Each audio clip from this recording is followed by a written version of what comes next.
Before you begin, make sure that the coolant is stone cold. Do not work on hot coolant.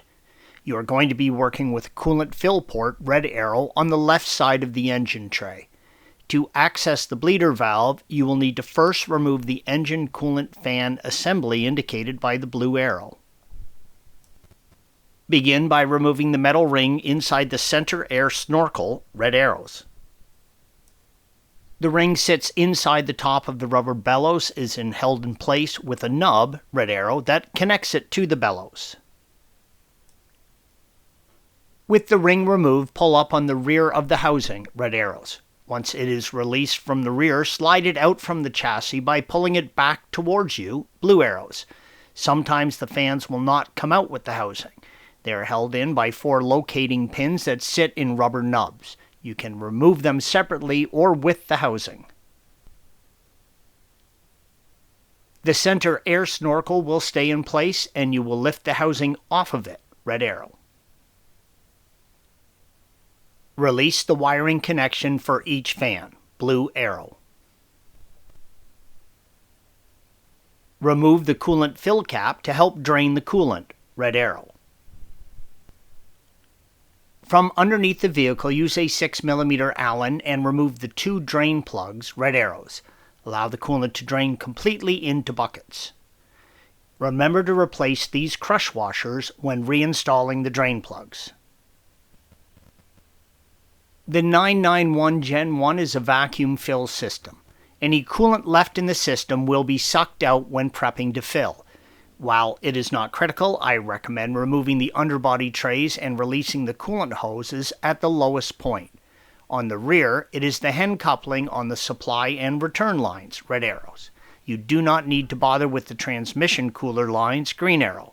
It's also a good time to check all of your hoses. The lowest point on the front is where the supply and return lines switch to rubber hoses for the front radiators. Remove the oil filler cap and then the E27 torque screw holding the plate on, red arrow. You're going to move the plate out of the way, but I like to remove the oil filler hose as well, blue arrow. Use a proper set of hose clamp pliers and separate the hose. You can now set the plate out of the way. After you have drained the coolant on your 991 Gen 1, you will need the proper refill tool to refill the system. You cannot just pour coolant into the reservoir. This will not fill the system and will damage it if you try and run the vehicle this way. We use the Schwaben coolant refill tool with great success. The Schwaben tool comes complete with the vacuum valve, red arrow, and the vacuum fill, blue arrow. The kit also comes with hoses and several adapters to give you a proper seal. Use the adapters in the kit to get a good seal on the fill port, red arrow. Attach the compressor air hose to the kit.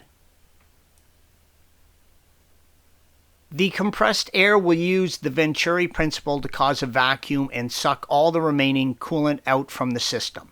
Have a fill bucket, blue arrow, ready with 5 gallons, depending on whether you have a center radiator or not. Have an empty waste bucket, red arrow, for the coolant left in the system. Run the compressor and open the valve to create the vacuum. You should be able to get 0.8 bar of vacuum pressure. Close all of the valves. Wait for at least 3 to 5 minutes. The system should hold vacuum. If it does not, you have a leak somewhere. Open the fill valve again and let the system fill until the vacuum ends. When filling, make sure the hose is always in the coolant. If you let air into the system, you will need to start over again. Once the system has lost all vacuum and the gauge is at 0, it is full. Remove the vacuum mechanism and open the bleeder valve by lifting it to the up position, red arrow. Reconnect the engine coolant fans and plug in your scan tool. Run the system in the bleed coolant mode according to the instructions on your scan tool. Close the bleed valve when complete. Allow the engine to warm up with the cap off and check the engine coolant level, blue arrows. It should be between the minimum and maximum levels. Add or subtract as needed. Thanks for watching. Be sure to subscribe to our channel and check out another video in this series.